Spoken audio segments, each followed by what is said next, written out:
सर्वप्रथम हा कार्यक्रम आयोजित करणाऱ्यांचे विचार बघा किती चांगले आहेत की सर्व धर्मीयांची मतं, सर्व धर्मीयांचे विचार सर्वांना कळावेत, उमजावेत म्हणून त्यांनी हा कार्यक्रम आयोजित केलेला आहे। त्यामुळे सर्वप्रथम त्या आयोजकांसाठी हा टाळ्या होणं गरजेचं आहे। आपण वेगवेगळ्या गावात जातो, पाहतो महिला मेळावे आयोजित केलेले असतात, वक्ते येतात, बोलतात, जातात, पण असा कार्यक्रम मोठ्या प्रमाणात आयोजित होणं ही काळाची गरज आहे। आणि एक आनंदाची गोष्ट मला आवडली की या कार्यक्रमाला बहुतांशी स्त्रिया आलेल्या आहेत, कारण की बातम्या वाऱ्यासारख्या पसरवायचं काम जर का कोण करत असतील तर त्या स्त्रिया करतात। आणि इथलं जे काही चांगले गुण आहेत किंवा जे काही चांगलं ऐकतील ते आपल्या कुटुंबापर्यंत घेऊन जाण्याचं काम नक्कीच ही स्त्री करू शकते। त्यामुळे इथं उपस्थित सर्व महिलांना, पुरुषांना मी धन्यवाद देते की त्यांनी वेळात वेळ काढून इथं आले आणि हा कार्यक्रम त्यांनी अटेंड केला। तर मी आज इथं जैन धर्माचं प्रतिनिधित्व करत आहे। खरोखरच मला आनंद वाटतो की जैन धर्मातील सहिष्णुता या विषयाबद्दल बोलण्याची मला इथं संधी मॅमनी करून दिली।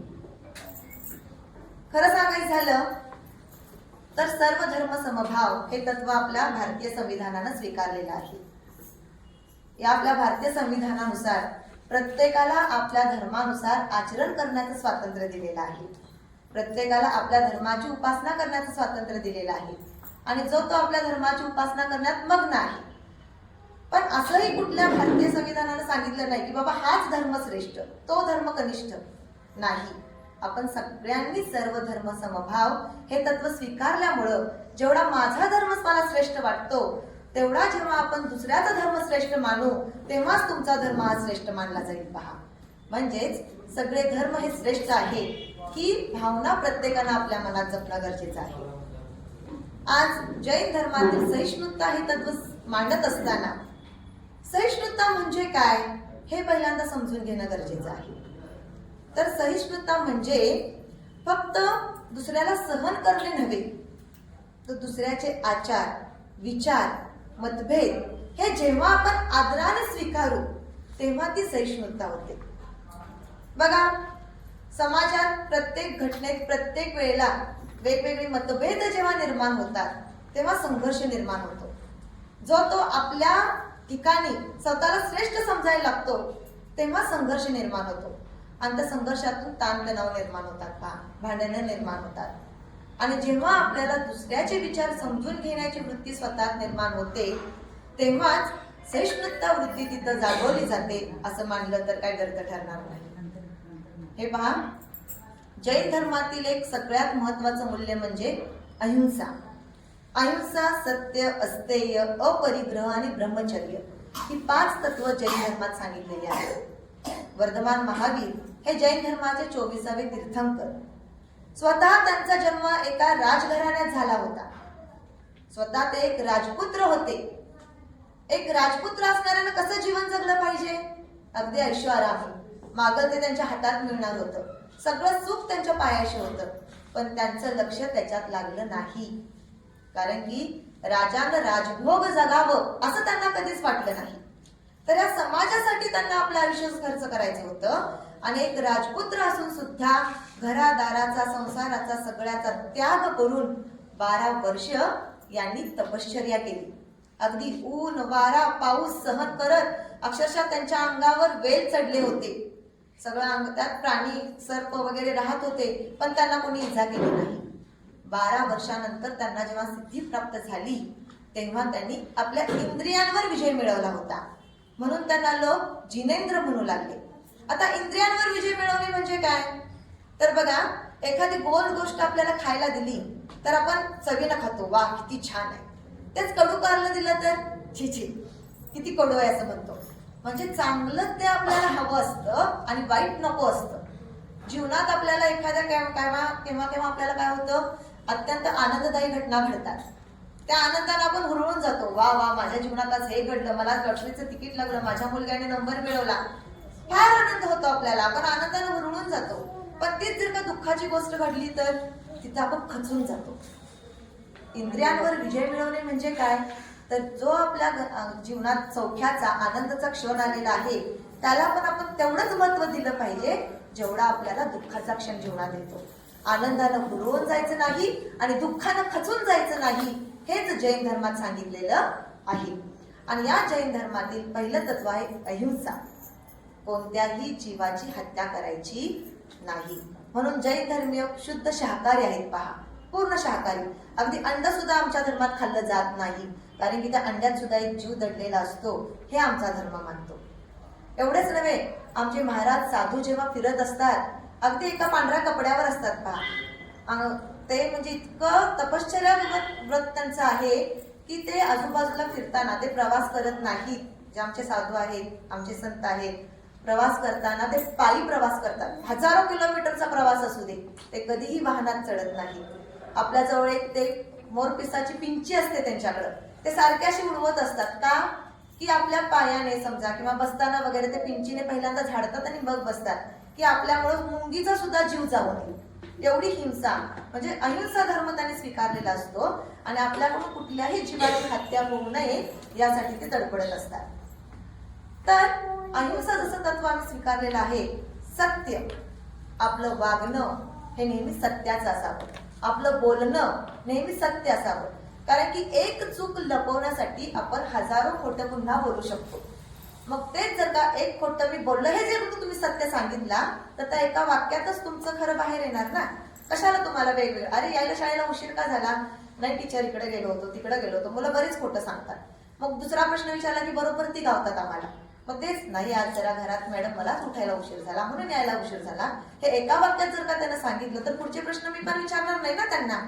त्यामुळं आपलं जे कर्म आहे, आपलं जे कर्तव्य आहे ते सत्याचं असावं, आपली वाणी सत्याची असावी, आपलं कर्म सत्याचं असावं. अस्तेय म्हणजे काय? चोरी करू नये. जैन धर्मात अस्तेयचं एक तत्व सांगितलेलं आहे. कुठलीही जे काय आहे ते स्वतःच्या कर्माने मिळवा. चोरी केलेलं जास्त काळ टिकून राहत नाही. अपरिग्रह म्हणजे काय? आपल्याला जेवढं लागेल तेवढाचाच संचय करा, कारण की माणूस हा खाली हात आला आणि खाली हातच जाणार आहे. आपण आपल्या स्वतःच्या जीवाची पर्वा न करता किती कष्ट करतो पहा, किती जीवन आपलं जगत असतो. स्वतःच त्यात म्हणजे स्वतःसाठी आपण जगत नाही. आज आपण सगळं हे कमवायला लागलो ते दुसऱ्यांसाठी आहे. माणसानं स्वतःसाठी जगायला शिकलं पाहिजे. कधी तुम्ही आनंद घेणार? मग पैसा अडका जमा करून ठेवलाय आणि अचानक अटॅक आला आणि आपला जीव गेला, काय कामाचा आहे का तो पैसा? आपण बरोबर घेऊन जाणार का? नाही. तेच तुम्ही एन्जॉय करा ना लाईफ तुमची. तिकडं फिरा, देश बघून घ्या. काही जण सत्संगला लागलेले आहेत, आपला वेळ धार्मिक प्रवृत्तीसाठी घालवा. खरंच आज ह्या बायकांचं मला कौतुक वाटतं की बऱ्याच तरुण सुना त्यांच्या या कार्यक्रमाला आल्या नाहीत, पण त्या वेळात वेळ काढून इथं आलेल्या आहेत. म्हणजे स्वतःसाठी त्या जगत नाहीत, तर दुसऱ्यासाठी त्या जगायला लागलेल्या आहेत.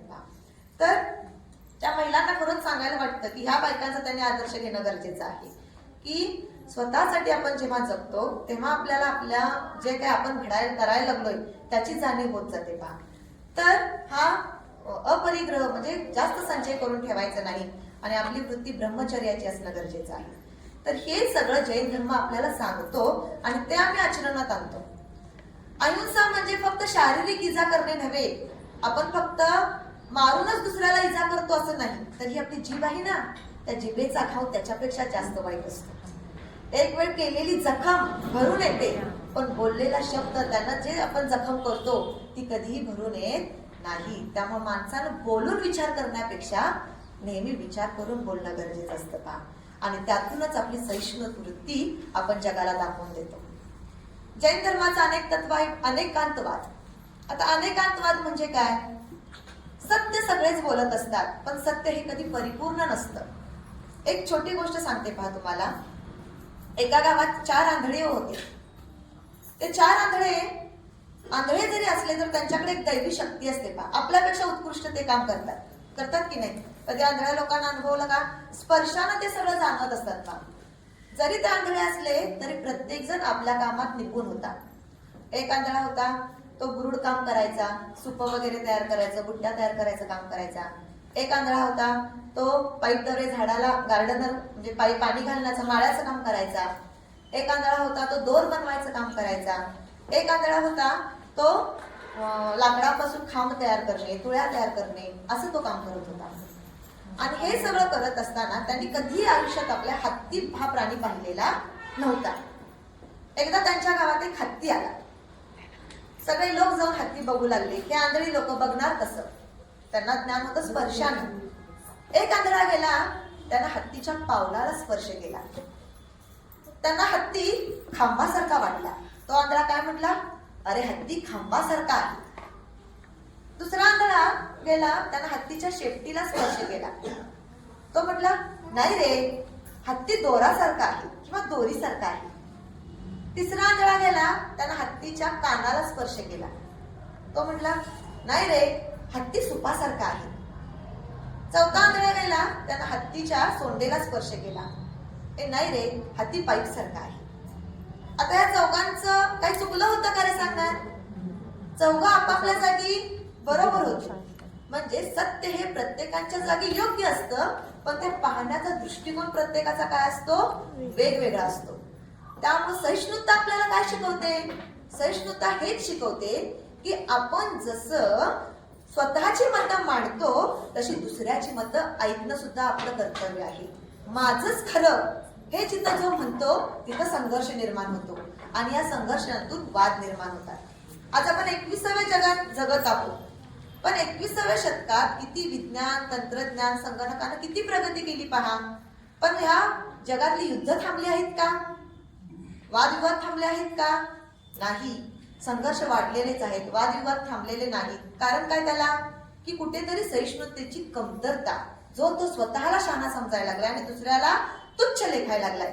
जेव्हा आपण स्वतःची मतं मांडताना दुसऱ्याच्या मतांचा आदर करतो, तिथं सहिष्णुता काय केली जाते? जोपासली जाते. सहिष्णुतेबरोबरच आपल्यात एक शांती निर्माण होते पहा. जेव्हा आपण सहिष्णुता जोपासतो तेव्हा स्वतःत एक बदल. आता वर्धमान महावीरांचं एक उदाहरण घ्या. त्याचाच आपल्या धर्माचा प्रचार आणि प्रसार करत जात असतानाच प्रत्येक लोक त्यांना चांगलीच भेटली तशी नाही. कारण की त्यांना स्वतःच्या धर्माचा प्रसार करताना अनेक अन्याय सहन करावा लागला, अनेक अत्याचारांना सामोरं जावं लागलं. असाच एक दिवस धर्मप्रसार करत असताना एक विचित्र व्यक्ती त्यांच्या समोर आली आणि ती त्यांना शिवीगाळी करू लागली. काय असं फिरताय, धर्माचा प्रसार करताय, प्रचार करताय, स्वतः हिंडत असताय, काम धंदा काही करत नाही, असं वाईट वाईट नको ते त्यांना बोलू लागली. तरी आपल्यासारखी व्यक्ती असती तर का रेला तू रे म्हणून उत्तर दिले असते. पण महावीरांनी तसं केलं नाही. महावीर अगदी शांत राहिले. त्याच्या बाजूनं तो व्यक्ती भांडला आणि शेवटी निघून गेला. पण महावीरांनी एक अपशब्द सुद्धा काढला नाही. दुसरी व्यक्ती सगळं ऑब्झर्व करत होती, ती बघत होती. ती महावीरांना म्हणाली, तो व्यक्ती तुम्हाला इतका बोलला, इतकं तुमच्याशी वाईट वर्तन त्यानं केलं, तरी पण तुम्ही शांत का? त्यावेळेला महावीरांनी त्यांना उत्तर दिलं, हे बघ, एखादी व्यक्ती काहीतरी तुझ्याकडे द्यायला घेऊन आली, ते तू स्वीकारला नाहीस तर ते काय होईल? ती व्यक्ती म्हटली ते त्याच्याकडेच राहील. हा, मी पण तेच केलं. तो मला एवढी शिवीगाळी देत होता, माझ्याशी वाईट बोलत होता, मी ते स्वीकारलंच नाही. मग ते कुणाकडे राहिलं? त्याच्याकडेच राहिलं ना. जर मी ते स्वीकारलं असतं, मी आणि अपशब्द काही बोललो असतो, मग त्याच्यात आणि माझ्यात फरक काय राहिला असता?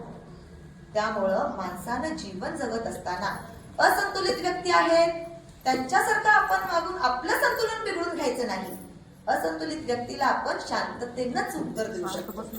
आणि हेच सहिष्णुता आपल्याला दर्शवते की एखाद्या तिरस्काराचा आपण सहिष्णुता दाखवूनच काय करू शकतो?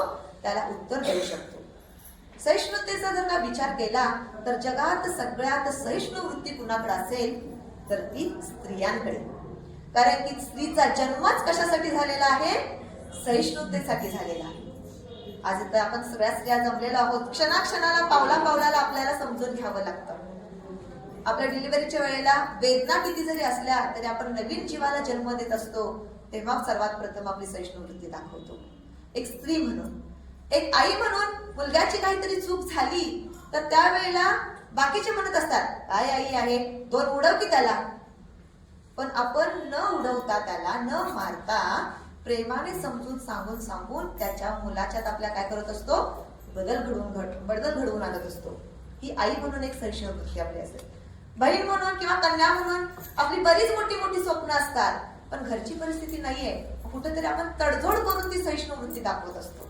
म्हणजे सहिष्णुता हा गुणधर्म मला वाटतंय जास्तीत जास्त स्त्रियांच्यात भरभरून आलेला आहे आणि पावलोपावली आपण तो काय करत आहोत? दाखवत आहोत पहा. तर आज या कार्यक्रमाच्या निमित्तानं आपण इथून जर काही विचार घेऊन जायचा असेल तर तो विचार घेऊन जावा, तो म्हणजे सहिष्णु वृत्तीचा. की एखाद्या अन्यायाला वाचा फोडताना ती आपण वादविवाद घालून न फोडता शांततेने जर का आपण त्याचं उत्तर दिलं तर खरोखरच ते कार्य सफल होईल, सुफल होईल. आणि आज मला इथं या क्षणी एवढंच सांगायचं आहे की या सभेत तुम्ही येऊन इथून जर का काय घेऊन जात असाल तर तो सदाचार, स्त्रियांबद्दलचा आदर, संघर्ष टाळण्याची वृत्ती, हे जर का विचार घेऊन इथून गेलात तर या आजच्या परिषदेचं खरोखरच सार्थक झालं हे म्हटलं तर काय वावगं ठरणार नाही. आणि तुम्ही ते विचार घेऊन जाल आणि आपल्या कुटुंबातील, आज एकट्या तुम्ही इथं आलेला आहात, पण कुटुंबातील मुलांना सांगाल, आपल्या प्रियजनांना सांगाल आणि पुढच्या वेळेला जेव्हा अशी धर्म परिषद आयोजित केली जाईल त्यावेळेला त्यांना सुद्धा या परिषदेसाठी, हा चला तिथं ऐकण्यासाठी भरपूर काय काय आहे.